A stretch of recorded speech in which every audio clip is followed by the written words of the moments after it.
Ce nouveau film qui, dès le générique, on nous prévient, on nous dit il s'agit d'une histoire vraie. Alors moi j'ai toujours une petite méfiance, hein, c'est la phrase qui peut souvent nous faire redouter le pire parce qu'on peut essayer de nous faire avaler un petit peu n'importe quoi.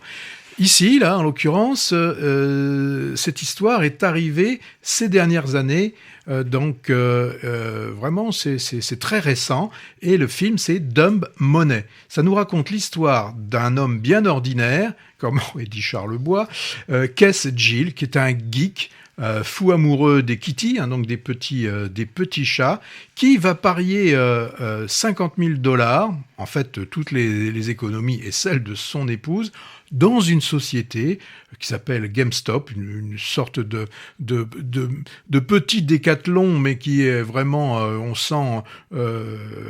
Non, GameStop, qu'est-ce que je dis? Non, mais non. Vidéo. Oui, vidéo. C'est vraiment... ce que je voulais dire, c'était que c'est pas une grosse chaîne, c'est vraiment une chaîne qui a l'air un peu de péricliter. Et lui, il y croit à cette action en banque. Et alors, toute la journée, hein, il est dans son sous-sol, où là, il est le roi devant ses claviers, devant ses écrans, et il convainc ses followers. Alors justement, les followers, on leur demande de le suivre et d'investir dans cette action. Alors les chiffres vont s'affoler et très rapidement, ces 50 000 $, à un moment donné, si j'ai bien tout suivi dans le film, on nous parle de 47 millions de $, ce qui fait quand même une sacrée plus-value. C'est pas mal. Hein. C'est comme le nombre de nos auditeurs. Il y a des moments comme ça a fait des... Voilà, on a eu ce genre de multiplication. Alors lui, pourquoi il est suivi, hein, ce geek? Parce qu'il est d'une transparence totale, c'est-à-dire qu'en ligne, il met son portefeuille et montre bien qu'il ne ment pas. Voilà, et donc les followers disent, s'il continue, nous, on va faire pareil.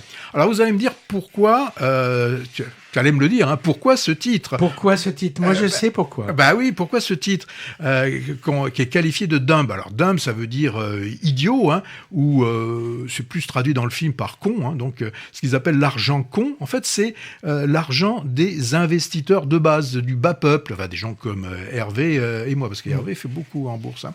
Et à l'opposé, on a les spécialistes, eux, c'est le smart money, et ce sont les gros, les fonds de pension et les autres gestionnaires de fonds. Alors, pendant tout le film, on nous parle d'un truc qui s'appelle le short squeeze. Oui. Donc, en bon français, ça dit liquidation forcée des positions courtes. Déjà, ça nous renseigne beaucoup. Et donc, ça désigne une période pendant laquelle des investisseurs sont forcés d'acheter un titre pour couvrir une position courte. Vous n'avez rien compris? Oui. Moi non plus, parce que pendant tout le film, on nous parle de ces manœuvres d'argent. Moi, j'ai rien compris du début à la fin, mais c'est pas forcément ce qui était le plus intéressant. Ce qui était le plus intéressant dans ce film, c'est nous montrer comment ces petits, les moins que rien, un peu les David, peuvent se battre à un moment donné contre les Goliaths qui les méprisent, n'arrivent même pas à les voir, vu qu'ils sont tellement en dessous. Et là, les gros, eux, ils vont perdre de l'argent. Je sais pas, j'ai pas encore compris comment, mais ils vont perdre, eux, 6 billions de $. Vous savez, les billions, c'est les milliards pour nous. Alors, c'est l'histoire, en fait, hein, c'est du Robin des Bois, du nouveau siècle. Alors, ça a toujours un côté jouissif, quand même, hein, que le gros puisse se perdre. C'est toujours emballant. Là, on a l'étudiante qui va pouvoir rembourser d'un seul coup toutes ses études. Hein. Quand même, les études, hein, il y a des fois des chiffres qui sont quand même intéressants. Elle a quand même pris un emprunt de 150 000 $. Hein. C'est pas des sommes négligeables. Aussi, il y a le jeune frère qui, enfin, va pouvoir avoir sa propre voiture et il arrêtera de faire les livraisons en empruntant celle de son frangin. Bon, est-ce que tout ça, c'est vraiment du cinéma? Sûrement que Dumb Money, il sera pas dans ma liste préférée de l'année, mais j'ai passé quand même un beau moment. Il y a des moments au niveau de la forme quand même, de nous faire afficher les écrans des smartphones, tous ces écrans d'ordinateur à l'écran, où il y avait quelque chose d'assez intéressant dans l'utilisation du scope. Les acteurs sont pas mal. Bon, on est obligé de citer Paul Dano. Alors, Paul Dano, c'est le père Fabelman, le père du jeune Spielberg dans le film éponyme.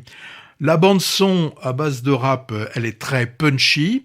Alors, heureusement que je maîtrise pas tout l'anglais, enfin toute la langue anglaise, parce que c'est quand même par moments très peu châtié quand même. Hein. Il y a beaucoup comment on dit, c'est explicite hein, dans les termes, et aussi dans tout le vocabulaire qui est utilisé pendant tout le film. C'est pas mal. Hein, c'est pas mal. D'ailleurs, il y avait aussi assez grossi tout à l'heure dans Je ne suis pas un héros. Ouais. Aussi, elle est pas mal là-dedans. Oui, oui. Voilà. Bon, c'est une farce économique. Moi, je préfère des films forcément de Scorsese, par exemple le Loup de Wall Street. Bon. Et toi, tu l'as vu aussi. Ouais, alors Dumb Money ou l'argent des imbéciles, quoi. Celui des naïfs petits investisseurs en bourse qui sont la plupart du temps perdants, comme au casino d'ailleurs, hein, et dont se goinfrent les initiés de Wall Street. Bon, moi franchement, ça m'a un peu saoulé. Outre que je n'ai pas du tout compris les subtilités du boursicotage en ligne, qui est quand même le cœur du scénario, je trouve qu'on nous fait un peu passer des vessies pour des lanternes. Je m'explique. Notre geek Robin des Bois 2.0 et ses followers, qu'est-ce qu'ils veulent finalement ? Ben, la même chose que les traders professionnels et autres cadors des fonds d'investissement, montrer eux comme de vilains profiteurs capitalistes. Hein. Et cette chose, c'est faire du blé en bluffant et en spéculant sur du vide en quelques clics. D'ailleurs, à cet égard, le carton, à la fin, le confirme, hein, en exposant comme trophée censé être jubilatoire les sommes astronomiques gagnées dans l'histoire par la plupart des protagonistes soi-disant rebelles montrés dans le film. Hein. Bref, moi, je trouve que c'est un film naïf ou plutôt retors, ou les deux, qui met en avant un fait divers, bon, franchement, qui intéresse plus grand monde, en tout cas pas moi, et qui fait semblant de croire qu'on peut moraliser le capitalisme spéculatif. Hein. Bon, c'est vrai, il y a Paul Dano. Moi, je l'avais découvert en grand frère dépressif dans le super Little Miss Sunshine en 2006. Hein. Il est très bon, assez drôle, en papa nerd, avec ses t-shirts chatons, mais c'est un peu tout. Hein. Alors, sur un sujet équivalent, un film sorti en 2015 qui s'appelle The Big Short, le casse du siècle en français. Alors, avec, excusez du peu, Steve Carell, Christian Bale, Ryan Gosling et Brad Pitt, sur la crise financière de 2005, était autrement plus clair déjà, plus percutant et politique. Oui, mais attendez, il faut quand même que j'explique aux auditeurs que ton portefeuille d'action, ça a descendu. Ça a descendu, et depuis, il est fortement aigri, et donc là, ce film, ça lui a rappelé de très mauvais souvenirs.